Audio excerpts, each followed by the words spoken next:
আসসালামু আলাইকুম। স্বাস্থ্য সহকারী প্রস্তুতি 2024 সিলেবাস। এই সিলেবাসটি ফলো করলে আপনারা স্বাস্থ্য সহকারী পরীক্ষায় কমন পাবেন। যে কোনো জেলার ক্ষেত্রে এই সিলেবাসটি ফলো করতে পারবেন। বাংলা অংশ 1 নম্বরে পড়বেন এক কথায় প্রকাশ, বাগধারা, সমাস, সন্ধি, কারক ও বিভক্তি, সমার্থক ও বিপরীত শব্দ, বাক্য শুদ্ধিকরণ, বানান শুদ্ধিকরণ, লিঙ্গ ও বচন, পারিভাষিক শব্দ, মুক্তিযুদ্ধ ও ভাষা, আন্দোলন বিষয়ক গ্রন্থ, রবীন্দ্রনাথ ও কাজী নজরুল। এইটুকু পড়লেই যথেষ্ট। ইংরেজি অংশের জন্য পড়বেন translation, gender, number, article, right form of verb, voice, narration, degree, preposition, idioms and phrase, sentence, word making, word meaning, abbreviation।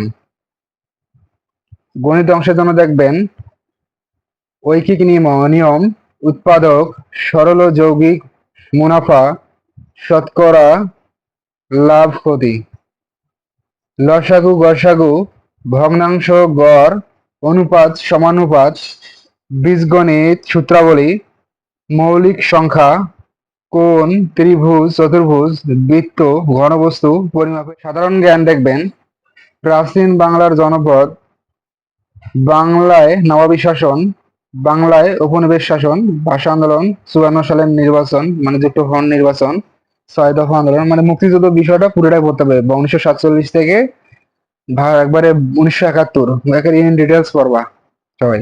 তারপর বাংলাদেশের সংবিধান, নদ নদী, স্থাপত্য স্থাপনা, জনসংখ্যা ও উপজাতি, সংস্থা ও প্রতিষ্ঠান, ভৌগোলিক উপনাম, নিজ জেলা, বঙ্গবন্ধু।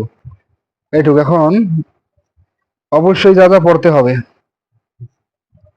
1 নম্বরে 35 থেকে 46তম BCS এর প্রশ্ন, বাংলা, ইংরেজি, গণিত, সাধারণ জ্ঞান ও সাধারণ বিজ্ঞান অংশটা গত 8 মাসের 12 থেকে 20তম গ্রেডের লিখিত প্রশ্নের সমাধান।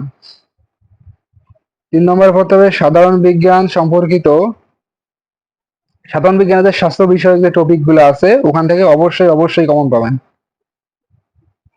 4 নম্বরে টিকা, আর 5 নম্বরে প্যারাগ্রাফ অথবা বিশেষণ। 4 নম্বর টিকা বলতে এখানে বাংলায় পেয়া আসতে পারে, অনুচ্ছেদ, আবার ভাব সম্প্রসারণ আসতে পারে। সুতরাং এই দিকটা এগুলো পড়বেন যদি লিখিত পরীক্ষা হয় স্বাস্থ্য সহকারী। আর যদি লিখিত না হয় তাহলে এগুলো দরকার হয় না, কিন্তু অধিকাংশ সময় লিখিত পরীক্ষা হয়। আশা করি এই সিলেবাসটা ফলো করবেন, লিখিত হোক বা MCQ হোক, যে কোনো কিছু হোক, আপনারা 90% কমন হবেন।